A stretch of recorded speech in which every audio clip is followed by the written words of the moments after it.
조갑제 TV 시청자 여러분 안녕하십니까? 2020년 7월 18일 토요일 저녁 8시입니다.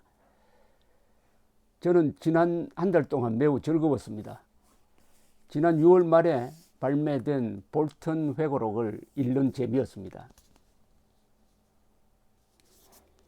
The Room Where It Happened, 그것이 일어난 방, 백악관 회고록, 그리고 페이지 수가 577페이지입니다.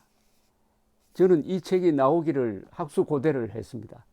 이 책이 나온다는 이야기가 지난 연말에 전해졌을 때 저는 조갑제 TV를 통해서, 조갑제닷컴을 통해서 예고를 했습니다. 여기는 폭탄 증언이 있을 것이다. 트럼프에게도 불리하지만 문재인 정권에 매우 불리한 내용이 들어있을 것이다. 제가 계속 주장했던 비핵화 사기극을 뒷받침하는 물증이 나올 것이다. 이렇게 이야기를 했는데 저를 실망시키지 않았습니다. 또 지난 한 달 동안 그 중요한 내용을 뽑아서 여러분들에게 전해주는 그런 즐거움도 같이 지냈습니다. 무엇보다도 이 책은 흥미진진합니다. 존 볼턴은 메모광입니다. 어떻게 이렇게 대화록을 녹음도 하지 않았는데 정확하게 실었을까 하고 감탄을 합니다. 그러니까 회의에 참석하고 나오자마자 볼턴은 그 회의에 있었던 중요한 내용을 계속해서 입력해서 가지고 있었던 것으로 보입니다. 미국 외교관들이나 공직자는 외부 사람과 만나면 반드시 기록을 남깁니다. 중요한 것은 상부에 보고를 합니다. 그리고 보존을 합니다. 이런 기록 정신에 감탄을 했습니다. 이 책을 읽어보면은 정치하는 사람, 외교하는 사람이 꼭 필요한 책이라는 느낌이 듭니다. 이 책에 대한 호불호를 떠나서 미국의 국가 정책이, 특히 외교 정책이 어떤 프로세스를 거쳐서 이루어지느냐 하는 것을 알 수 있게 합니다. 그런 점에서는 좋은 학술 자료입니다. 이 존 볼턴은 또 머리가 좋은 사람입니다. 그리고 매우 부지런한 사람입니다. 저는 한 17개월 있으면서 이 사람이 트럼프에게 실망했지만은 이 기회를 이용을 해가지고 책을 하나 써야 되겠다 해가지고 아마 속을 끓여가면서 자존심 상해가면서 작심하고 기록을 하고 기록을 해가지고 결국 이런 폭탄 선언을 했는데 이 사람의 의도는 확실합니다. 트럼프는 미국 대통령이 되어서는 안 될 사람이다. 이번 재선에서는 절대로 공화당 사람들이 떨어뜨려야 한다. 이런 메시지를 전하고 있습니다. 트럼프는 대통령 자질이 없는 사람이라고 계속 이야기하고 다닙니다. 자기가 17개월 동안 모셨던 사람을 향해서 대통령 자질이 없는 사람이라고 이렇게 손가락질한 공무원은 미국 역사상 처음입니다. 그것은 볼턴이 얼마나 당돌한 사람이냐 하는 것을 보여주는 것일 뿐만 아니라 트럼프가 얼마나 허황된 사람이냐를 보여주는 겁니다. 그런데 여기서는 이 볼턴 회고록에서는 사실은 북핵, 싱가포르 회담 그리고 하노이 회담이 주제입니다. 가장 심도 있게 다룬 겁니다. 그만큼 볼턴이 보기에는 트럼프의 가장 큰 실수가 이 미북 회담이었다는 것을 알 수가 있습니다. 싱가포르 회담은 깨려고 했는데 볼턴이 깨려고 했는데 실패했습니다. 그리고 싱가포르 회담에서 김정일이가 원하는 합의가 나오고 한미 군사훈련 취소라는 선물도 하나 얻습니다. 그러나 하노이 회담은 볼턴이 치밀하게 준비를 하고 트럼프를 설득을 해서 하노이 회담을 결렬시킵니다. 그래서 일단 지금 원위치한 상태고 지금은 김정은이가 코너에 몰린 상태에서 지금 흘러가고 있습니다. 여기까지 만드는데 볼턴이 좋은 일을 한 거죠. 그러니까 문재인 정권 사람들이 싫어하는 이유가 문재인 정권의 입장은 이 책에 보면은 김정은 대변인입니다. 아베는 국민 대변인이에요. 이 대목에서 지금까지 가끔 소개는 했지만은 조금 더 체계적으로 이 싱가포르 회담을 어떻게 볼턴이 사보타지 하려고 했는지에 대해서 좀 설명을 더 드리겠습니다. 이 트럼프가 볼턴을 안보보좌관으로 임명한 것은 2018년 봄이었습니다. 그러니까 정의용 특사가 와서 김정은의 메시지를 전하고 그 메시지를 받은 트럼프가 즉석에서 5월 중에 만나겠다 라고 발표한 후에 들어왔습니다. 그러니까 엎질러진 물이었죠. 그러니까 이걸 수습하는 과정에서 마음고생을 많이 했다고 적고 있습니다. 그래서 이 내용을 확인을 해보니까 비관적이고 실망하게 되었다고 썼습니다. 아, 싱가포르 회담은 해서는 안 되겠다. 왜냐하면 북한 정권의 오래된 전술에 트럼프가 빠졌다는 것을 확인할 수 있었다는 겁니다. 북한 정권의 협상 전술에 빠져가지고 과거 클린턴, 부시, 오바마 정부가 했던 실수를 트럼프가 되풀이하고 있구나 하는 것을 알아차렸다는 겁니다. 북한 정권은 과거에도 그렇지만 여러 번 팔아먹은 카드를 또 들고 나올 것이고 그 사이 경제 원조를 받으면서 핵 능력을 강화하는 시간을 볼 것이다. 여기에 빠져든다. 볼턴은 이 대목에서 1935년 윈스턴 처칠이 썼던 글을 인용을 했습니다. 나치 독일에 대한 영국의 정책을 비판하면서 처칠은 이렇게 이야기를 했습니다. 상황을 통제할 수 있을 때는 아무것도 하지 않다가 통제 불능이 되었을 때 뒤늦은 처방을 하여 재앙을 부르는 게 역사에 많은데 어리석은 사람들이 이 역사의 교훈을 깨닫지 못하고 되풀이한다. 이렇게 경고를 했습니다. 우리 말로 쉽게 이야기하면 호미로 막을 수 있었는데 때를 놓쳐가지고 가래로도 막지 못한다 이 말이죠. 볼턴은 회고로 해서 트럼프가 김정은을 만나려고 하는 열성에 가슴이 아팠다고 썼습니다. 열성, 지일, J-E-A-L, 지일. 폼페오 국무장관이 어느 날 오더니 트럼프가 사실은 이 정권 출범 초기부터 김정은을 만나려는 꿈을 갖고 있었다고 귀띔을 해주더랍니다. 볼턴은 트럼프가 2018년 3월에 한국의 정의용 안보실장으로부터 김정은의 초대를 전달받았을 때 즉석에서 수용한 것을 충동적인 결정이었다. 거기서 첫 단추가 잘못 끼워졌다라고 지적을 하고 있습니다. 이런 대목이 나옵니다. 4월 12일 나는 한국 측의 상대인 정의용을 만났다. 역설적으로 정의용은 나중에 김정은에게 트럼프를 정상회담으로 초청하도록 제의한 것은 자신이었다고 인정하였다. 이 모든 외교적 춤판 무도회 한국의 창작이었는데 이는 김정은이나 미국에 대한 진지한 전략이라기보다는 그들의 통일 아젠다와 연결되어 있었다. 한국 정부는 북한을 비핵화하려는 미국의 의도를 이해함에 있어서 미국의 본질적 국익에 대한 이해를 결여하고 있었다. 이는 내용보다는 극적 효과를 염두에 둔 위험한 자세였다.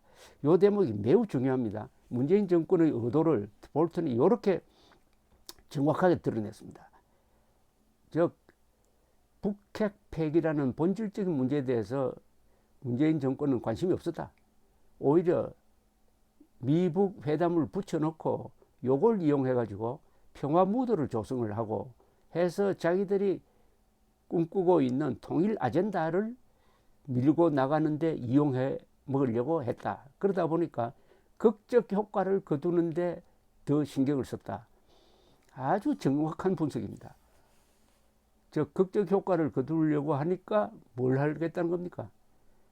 만나서 쇼하고 백두산에 올라가고 뭐 풍선깨 선물하고 그리고 한미 군사 훈련 취소하고 그게 반대도 하지 않고 그리고 김정은이가 서울을 방문한다고 거짓말하고 이렇게 해서 한반도에 평화가 왔다. 그 다음 단계는 종전선언이다. 미국과 북한이 종전선언한다.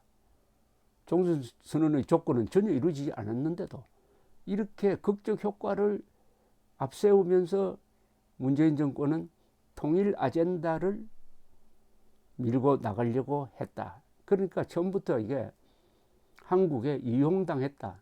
한국이 판 함정에 빠졌다. 이렇게 이야기하고 있는 겁니다. 여기서 통일 아젠다가 뭔지에 대해서는 이야기를 안 했는데 볼턴은 이렇게 유추할 수가 있습니다. 문재인 대통령 취임 전에 국가연합 또는 낮은 단계 연방제 방식의 통일을 밀고 나가겠다고 했어요.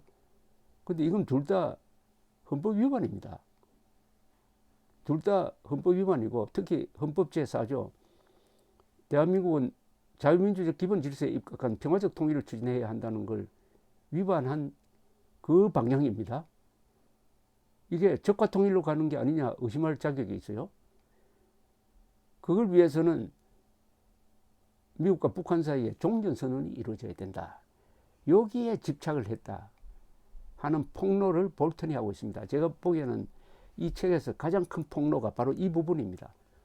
한국 사람들 중에서 전문가들은 뭐 다 짐작하고 있는 거지만 볼턴 눈에도 그렇게 보였다는 겁니다. 다시 강조하지만은 문재인 정권은 북핵 폐기라는 본질에 대해서는 관심이 없었다. 북핵 폐기, 그러니까 미북 회담 또는 남북 회담을 통해서 극적 효과를 거두고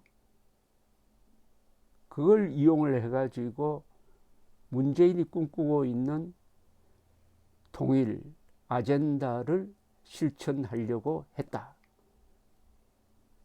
여러분 좀 소름 끼치지 않습니까? 우리가 통일 논의를 하려면요, 헌법 제4조에 따라서 북한에서 공정한 선거를 통해서 정통성 있는 정권이 들어서야 돼요. 그 정권하고만 통일을 논의할 수가 있습니다. 지금 북한 노동당 정권과는 핵 폐기라든지 긴장 완화를 논의할 수 있지만 통일을 논의할 수가 없습니다. 통일을 논의하려면 북한 주민들의 의사를 반영하는 민주정부가 들어서야 합니다. 자유민주적 기본 질서에 입각한 평화적 통일을 추진한다는 말이 바로 그 말입니다. 서독도 동독 공산당하고는 통일을 논의하지 않았습니다. 동독 사람들이 투표를 통해서 공산당 정권을 무너뜨리고 민주정부를 만들고 그 민주정부가 통일을 논의해가지고 1년 만에 해치웠던 것입니다. 그런데 문재인 정권이 북한이 핵도 가지고 있고 강제수용소도 가지고 있고 한국에 대한 공산화 전략을 포기하지도 않았는데 그 북한과 통일을 논의하려고 했다. 그 통일을 논의하기 위해서는 미북 회담을 이용하기로 했다. 이용하는 목적이 핵 폐기를 위한 것이 아니었다. 오히려 뭐냐? 자기들의 통일 아젠다를 추진하기 위한 극적 효과를 노린 것이었다. 이게 비핵화 사격극 아닙니까? 지난 국회 연설에서 문재인 대통령 한반도 비핵화라는 이야기를 했는데 북한 비핵화라는 이야기를 하지 않았어요. 그리고 평화 경제, 민족 경제의 공동번영, 민족 경제의 공동번영 이런 이야기만 계속했습니다. 그게 바로 한반도는 지금 절체절명의 위기를 향해 치닫고 있는데 문재인 대통령은 아직도 평화 타령하고 있습니다. 평화 타령. 이 평화 타령의 목적이 뭐냐는 것을 우리가 알아야 되는데 볼턴이 바로 정확하게 지적한 겁니다. 그것은 뭐냐? 직설적으로 이야기하면은 한국의 자유민주 정치체제, 반공자유민주주의를 다른 걸로 바꾸고 개헌을 통해서 또는 헌법이 있어도 무시해버리고 그 다음에 한미일 동맹에서 이탈하고 해서 민족 공조란 이름 하에 자주통일하는 겁니다. 자주통일. 지금 문재인 정권이 저지른 수많은 헌법 위반 중에서 4.27 판문점 선언에 우리 민족끼리 자주통일하자고 합의를 했어요. 우리 민족끼리 자주통일하자는 말은 헌법 4조를 정면에서 위반한 겁니다. 자유 통일해야 됩니다. 통일한 다음에 자유가 와야지. 통일한 다음에 자주 한미동맹 무너뜨려 버리고 북한 체제로 편입되자 하는 것 아니겠습니까? 이 합의가 4.27 판문점 선언에 들어가 있고 이게 헌법 위반인데 이걸 국회에서 비준해 달라고 해요. 그러니까 비준한 다음에 4.27 선언을 가지고 헌법 위에 놓아 가지고 이걸 가지고 헌법 4조를 무력화시키겠다는 거죠. 어쨌든 볼턴이 정확하게 지적을 했는데 이 아주 좀 뭡니까 점잖게 외교적으로 표현해서 이게 얼마나 무시무시한 이야기인지를 우리 국민들이 잘 모르고 있습니다. 모르고 있어요. 자, 이제 어제 박병석 국회의장이 이제 개헌을 논의하자고 했습니다. 개헌안은 이미 나와 있습니다. 2018년에 그때 조국 민정수석이 국민들한테 설명하고 그 뒤에 국무회의를 거쳐서 국회에 제출한 개헌안이 있어요. 그 개헌안을 그대로 밀고 나갈 건데 그 개헌안에 보면은 헌법 전문에는 온통 운동권 역사를 집어넣고 그 다음에 지방분권을 지향한다는 말이 있습니다. 지방분권 공화국이다. 지방정부 주민들이 지방정부란 말도 합니다. 그리고 지방정부의 말하자면 주권은 주민들이 가지고 있는 것 같은 식으로 슬쩍 끼워 놓았습니다. 이것은 연방제를 수용할 수 있는 틈을 만들어 놓은 겁니다. 그리고 국민이라고 써야 할 때 사람이라는 말을 군데군데 넣었어요. 그 사람이 무슨 뜻이냐 보면은 인민입니다. 인민. 그리고 노동자에게 특권을 줍니다. 파업권을 공무원들한테도 인정을 하는데 특히 군인도 파업권을 가지고 있는 것처럼 썼어요. 아니, 그런 북한이 남침했을 때 사병 노조가 결의를 해가지고 우리 전쟁하지 말자고 하면은 어떻게 되는 겁니까? 이런 함정, 대한민국을 해체하는 그런 헌법 개정안이 이미 나와 있는데 이걸 추진하려면은 미북 회담이나 남북 회담을 통해서 극적인 효과가 나와야 된다.